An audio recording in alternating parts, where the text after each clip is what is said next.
Hello students, welcome to all in this session. इस session में हम लोग बोर्स एटॉमिक थ्योरी के बारे में डिस्कस करने वाले हैं। तो आप अपनी कॉपी में हेडिंग डाल लेंगे बोर्स एटॉमिक थ्योरी, और सबसे पहले हम लोग इस एटॉमिक थ्योरी के मेन पॉइंट्स पर कंसीडर करेंगे। रदरफोर्ड थ्योरी में कहा गया था कि all positive charge as well as mass of an atom both are concentrated at a point inside the atoms called nucleus of an atom। इस बात को इन्होंने भी एक्सेप्ट किया और कहा कि एटम्स के लगभग all positive charge particles and mass जिस पॉइंट पे इनसाइड द एटम कंसंट्रेटेड होती है उसे न्यूक्लियस ऑफ एन एटम कहते हैं। सेकंड पॉइंट में इसने कहा electron on which circular path revolves around the nucleus is called orbit. ऐसा रदरफोर्ड ने कहा था, लेकिन इसने कहा कि on which circular path electron revolves around the nucleus having a definite amount of energy. That's why all these circular paths in which electron revolves around the nucleus are not only called orbit, all these circular paths are said to be energy orbits। यानी Rutherford ने जिन circular paths को orbit कहा था, bore ने उसी circular paths को energy orbit कहा और इसे इस तरह से रिप्रेजेंट किया। ये न्यूक्लियस है, first orbit, second orbit, third orbit, इस तरह से और भी ऑर्बिट पॉसिबल होंगे। इसे डिजाइन किया था के एल एम एन लेटर से, और इसने कहा कि अब के means first energy orbit, L means second energy orbit, M means third energy orbit, N means fourth energy orbit। और इन्होंने कहा कि ये जो सारे एनर्जी ऑर्बिट्स होते हैं they are also related as E1 means first energy orbit की एनर्जी सेकेंड एनर्जी ऑर्बिट से इसकी एनर्जी कम होती है, यानी सभी में लेस देन का रिलेशन होता है। फर्स्ट एनर्जी ऑर्बिट की एनर्जी सेकंड से कम होती है, यानी सेकंड की फर्स्ट से ज्यादा होती है, फिर थर्ड की सेकंड से ज्यादा होती है, फोर्थ की थर्ड से ज्यादा होती है, यानी एनर्जी बढ़ती चली जाती है। इसके बाद इन्होंने क्या किया, अब जैसे मान लेते हैं कि इसने बताया कि जो एनर्जी ऑर्बिट होते हैं उसमें फिक्स्ड अमाउंट ऑफ एनर्जी उसकी होती है, but how much amount of energy is present in different energy orbit. इसके लिए उन्होंने एक फॉर्मूला दिया और ये है, इन्होंने बताया कि energy of nth orbit, energy of nth orbit equal to -13.6 Z square by n square electron volt per atom. ये इलेक्ट्रॉन वोल्ट इसका यूनिट है। फिर इसने कहा 2.18 into 10 to the power -18 Z square by n square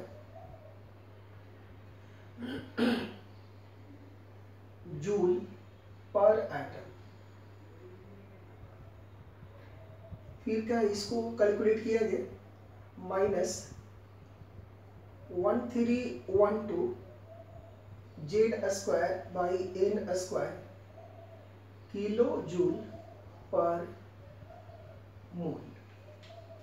यानी इसने एक तो ये बताया कि जिस सर्कुलर पाथ पे इलेक्ट्रॉन रिवॉल्व करता है it is made up with a different amount of energy.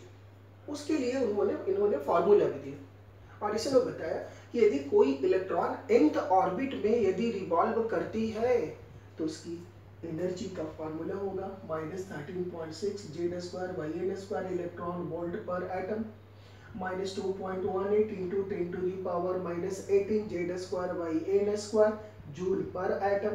और यदि यूनिट किलो जूल पर मोल में हो तो इसकी value -1312 Z² kilo joule per मोल होते हैं। अब इस फॉर्मूले की सहायता से आप किसी भी एटम में किसी भी ऑर्बिट की एनर्जी फाइंड आउट कर सकते हैं। जैसे सबसे पहले हम लोग देखते हैं फॉर हाइड्रोजन एटम,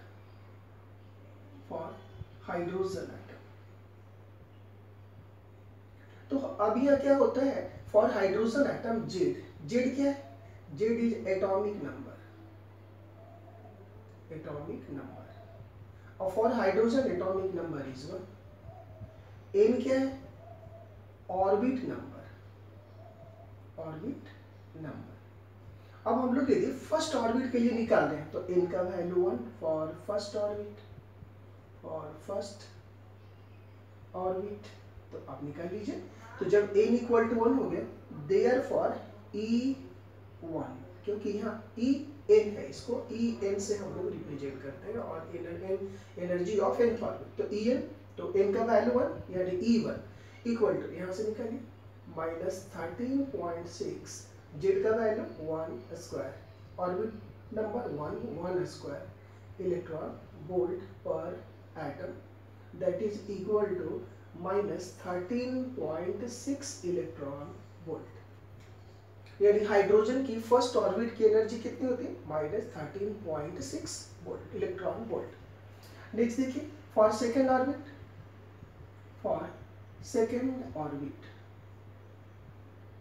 तो for second orbit n is equal to 2, therefore E2 that is equal to -13.6 into Z का वैल्यू तो 1 ही है एटॉमिक नंबर, ऑर्बिट नंबर 2 हो गया यानी ये 2² इलेक्ट्रॉन वोल्ट पर एटम।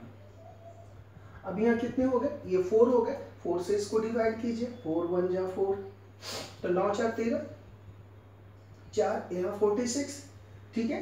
तो यहाँ 4 है आपके पास, तो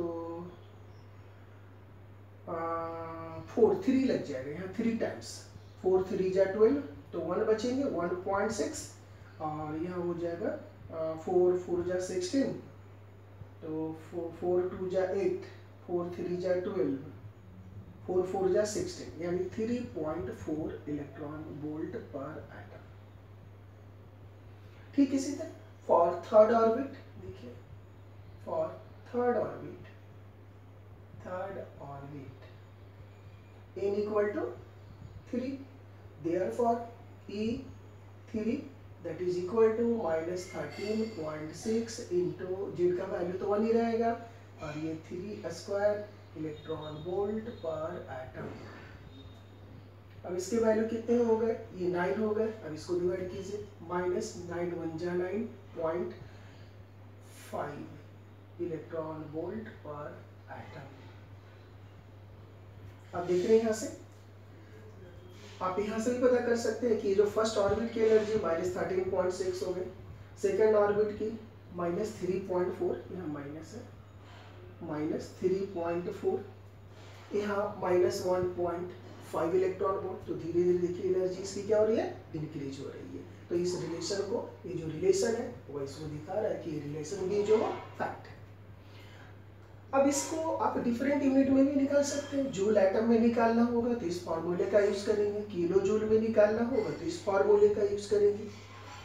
इस प्रकार से बोर ने ये बताया कि कोई भी ऑर्बिट जिसमें कि इलेक्ट्रॉन रिवॉल्व करती है न्यूक्लियस के चारों, उसमें एक different amount of energy present होती है, ठीक है, जिसके कारण उसे एनर्जी ऑर्बिट कहते हैं, ना कि केवल ऑर्बिट कहेंगे। अब इसे ये फर्स्ट पॉइंट में यहाँ पर इस एनर्जी ऑर्बिट्स के बारे में इन्होंने सेकंड पॉइंट पर ये बताया।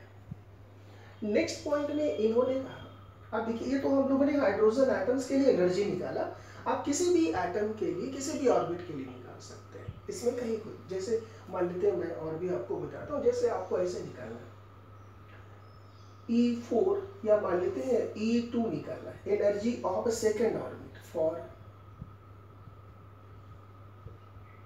Li2 plus atoms. अब ये Li2 प्लस क्या है, लिथियम के 3 एटॉमिक नंबर होते हैं, 3 एटॉमिक नंबर होते हैं, उनमें से 2 इलेक्ट्रॉन आपने निकाल लिया, तो वो अब उसमें कितने इलेक्ट्रॉन बचे, 1 इलेक्ट्रॉन। तो ये तो हाइड्रोजन के जैसे ही हो गए ना, क्योंकि हाइड्रोजन में 1 इलेक्ट्रॉन थे, अब इसमें भी 1 इलेक्ट्रॉन हो गए। तो आप इस आयन के लिए भी निकाल सकते हैं, जैसे देखिए देयरफॉर E2 इक्वल टू, यहाँ पर देखिए यदि इलेक्ट्रॉन वोल्ट में निकालते हैं -13.6 इंटू जेड, तो लिथियम है, लिथियम के लिए जेड का वैल्यू कितने हो जाएंगे, atomic number 3 square divided by यहाँ कितने, सेकेंड ऑर्बिट, सेकेंड ऑर्बिट के लिए इसकी वैल्यू 2 स्क्वायर, यानी कितने हो गए -13.6 into 9/4 electron volt per atom. इसको सॉल्व कर लीजिए, 9 से मल्टीप्लाई कीजिए या 4 से डिवाइड कर दीजिए, 4 से डिवाइड करेंगे तो 3 -3.4 इंटू 9 इक्वल टू 9 चौका 36 का 6, बाकी 3 और 9 3 27, 27 3 30, 30 -30.6 इलेक्ट्रॉन वोल्ट पर एटम। इस तरह से किसी भी हाइड्रोजन लाइक स्पीसीज हो, हाइड्रोजन लाइक स्पीसीज का मतलब क्या हो, वह स्पीसीज जिसमें एक ही इलेक्ट्रॉन, क्योंकि हाइड्रोजन में ही इलेक्ट्रॉन होता है, तो हाइड्रोजन लाइक स्पीसीज जितने भी हैं यानी कि आयंस हैं, उन सभी के लिए ये फॉर्मूले सभी के लिए एप्लीकेबल हैं। तो ये हमने देखा कि Li2 प्लस का हमने सेकेंड ऑर्बिट की एनर्जी को फाइंड आउट किया, इसी तरह आप किसी का भी निकाल सकते हैं। नेक्स्ट इसने नेक्स्ट पॉइंट में कहा बोर्ड ने, as long as electron revolves in a fixed circular path, neither it release or absorb energy। यानी जब कोई इलेक्ट्रॉन किसी पर्टिकुलर सेल में रिवॉल्व कर रहा होता है तो ना एनर्जी रिलीज होती है और ना ही एनर्जी एब्जॉर्ब होती है। इसका मतलब जिस सर्कुलर पाथ में इलेक्ट्रॉन रिवॉल्व कर रहा होता है उसकी एनर्जी फिक्स्ड होती है, डिफिनिट होती है, स्टेशनरी होती है। That's why all these energy orbits are said to be stationary orbits because their energy are stationary। क्योंकि इसकी एनर्जी तो ना घट रही है ना बढ़ रही है, ना रिलीज हो रही है, ना इमिट हो रही है, ना एब्जॉर्ब हो रही है, तो भैया जो था वो वही है ना, वो तो फिक्स है ना। और स्टेशनरी मीन्स स्टेबल होता है, तो ऑर्बिट की एनर्जी क्या हो गई, स्टेबल हो गई। That's why all these energy orbits are called stationary orbits. तो इसने क्या कहा थर्ड पॉइंट्स में कि जो एनर्जी ऑर्बिट्स होती है these are called stationary orbits. क्यों होती है मैंने अभी आपको बताया। तो यहां मैं शॉर्ट में लिख देता हूं, all energy orbits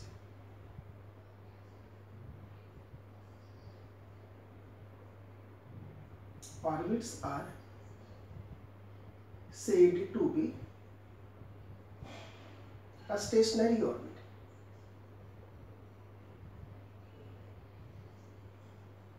A stationary orbit, and they are also called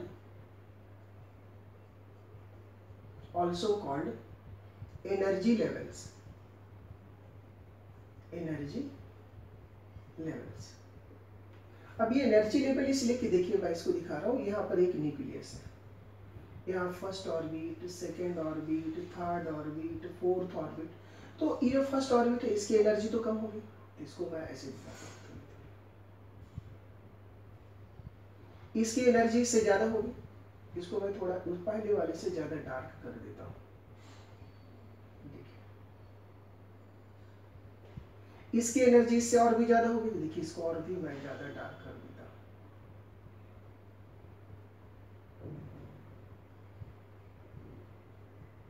तो देखो तो इस ऑर्बिट की एनर्जी ऐसा लग रहा है ना, यहाँ तक एक एनर्जी, उसके ऊपर फिर ज्यादा एनर्जी का लेयर, फिर और भी ज्यादा एनर्जी का लेयर, फिर और भी ज्यादा। तो all these energy orbits are arranged one by one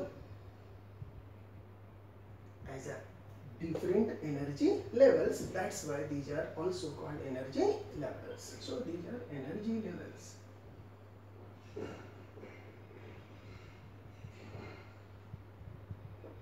Right. After that, in the next point,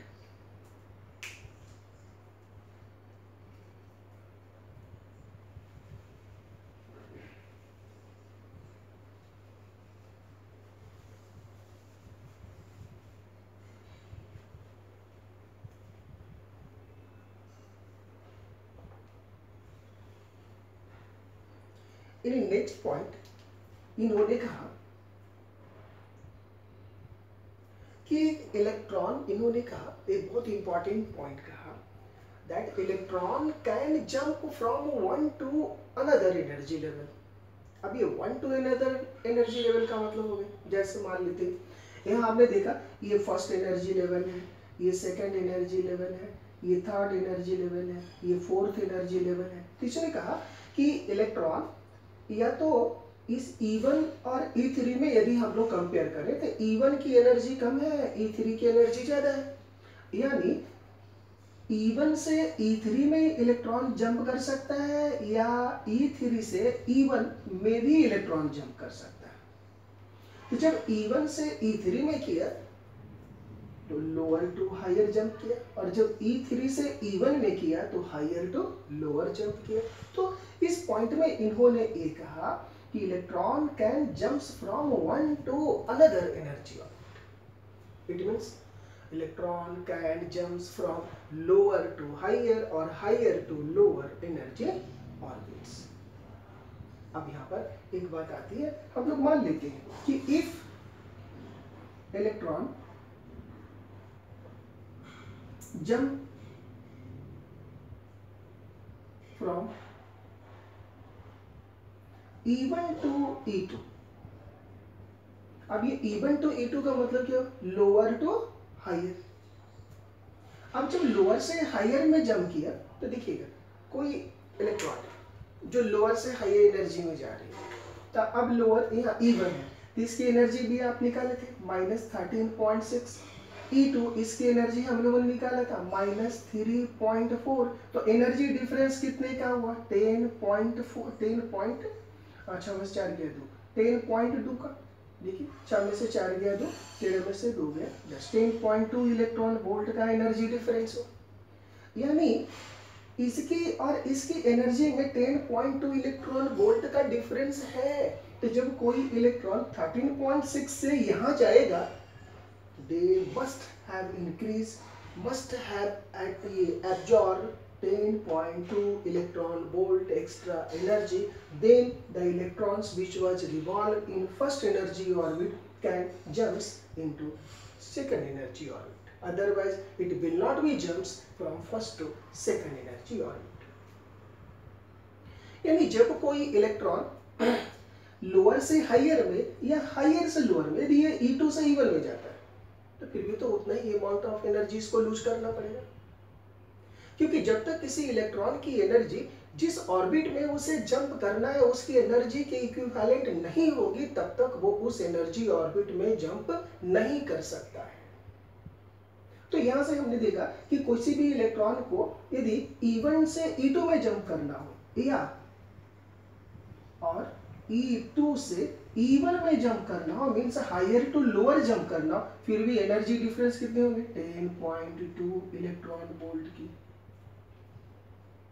यानी अब आपसे कहा जाए कि कोई भी इलेक्ट्रॉन E1 से E2 में जंप कर रहा है या E2 से E1 में जंप कर रहा है, तो how much amount of energy is required और रिलीज। तो that amount of energy which is required or released is equal to the energy difference of these two energy orbit. This as for example, therefore energy release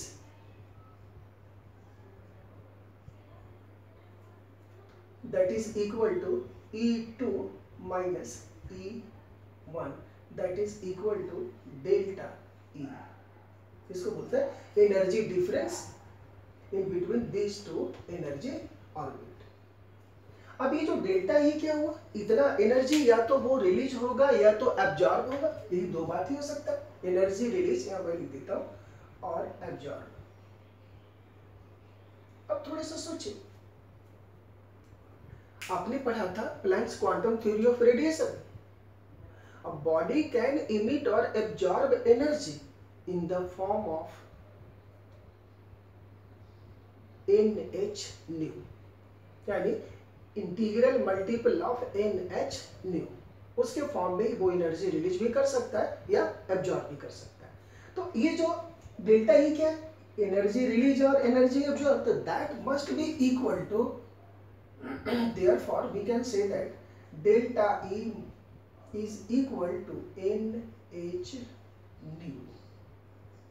It means the energy released or absorbed during the transition of electrons, during the transfer of electrons from either lower to higher or higher to lower energy orbit, that is equal to delta E is also equal to NH nu, where n is the positive integer 1, 2, 3, 4, anyone. So therefore this can be written as delta E would be equal to H nu, that is equation number 1. Here nu is the frequency of light, frequency of light or energy, energy radiate, जो energy radiate हो रही है उसकी frequency. Since c velocity of light that is equal to nu into lambda, therefore lambda equal to, यहाँ से हम लोग निकाल सकते हैं, therefore nu equal to c by lambda. Now we substitute the value of nu in this equation. Therefore from equation 1,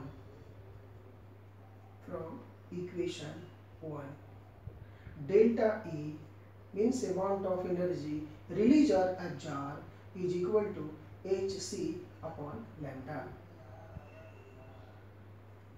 This is equation number 2. अब ये क्या होगा, यानी इसका मतलब कि यदि आपसे कहा जाए कोई इलेक्ट्रॉन सेकंड से थर्ड में जा रहा है तो how much amount of energy is absorb, तो that amount of energy which is absorb during the transition of electron from second to third energy orbit, that would be equal to delta E equal to H new.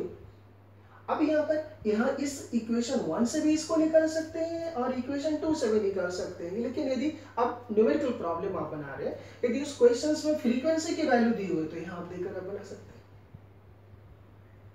हैं। यदि उसमें ऐसा कि जिस energy को वो radiate कर रहा है, एनर्जी जिस रेडिएशन वाली एनर्जी को वो इमिट और एब्जॉर्ब कर रहा है, उसके यदि वेवलेंथ दिया हुआ तो इस इक्वेशन से आप निकाल सकते हैं। तो either in your equations frequency be given or wavelength be given, in both the situation you may find out, you may calculate very easily using these two formula how much amount of energy is either released or absorbed during the transfer of any electrons in between any these two energy orbit, either higher to lower or lower to higher in the electrons will jumps. Understood this? Next, तो इससे ये पता चला कि ये दो फॉर्मूले से आप यहाँ निकाल सकते हैं। नेक्स्ट पॉइंट में इसने क्या किया, ये इन सारी बातों को ध्यान में रखने के बाद में इसने क्या किया कि ये बताया कि हम लोगों ने रदरफोर्ड एटॉमिक थ्योरी के डिमेरिट्स देखे थे और डिमेरिट्स को एक्सप्लेन करने के लिए बोर ने नया एटॉमिक मॉडल दिया था। अब चलिए उस पे आते हैं। तो जो बोर्स एटॉमिक मॉडल थे उसके फर्स्ट डिमेरिट थे कि उस बोर्स मॉडल के अकॉर्डिंग जो मैक्स प्लैंक ने जो कंसेप्ट दिया था, मैक्सवेल ने जो दिया था, उसने ये बताया था कि इलेक्ट्रॉन यानी जब कोई चार्ज पार्टिकल्स न्यूक्लियस के चारों ओर रिवॉल्व करती है तो उससे कंटिन्यूअसली एनर्जी इमिट करती है, जिसके कारण सेंट्रीफ्यूगल फोर्स घट गए थे और वो इलेक्ट्रॉन स्पाइरल पाथ पे घूमना चालू कर दिया था। और एक ऐसा टाइम आया कि वो इलेक्ट्रॉन न्यूक्लियस में फॉल कर गया और लोगों ने बता दिया कि आपका तो एटॉमिक मॉडल है वो अनस्टेबल है, एटम की स्टेबिलिटी के बारे में एक्सप्लेन ही नहीं कर पाता।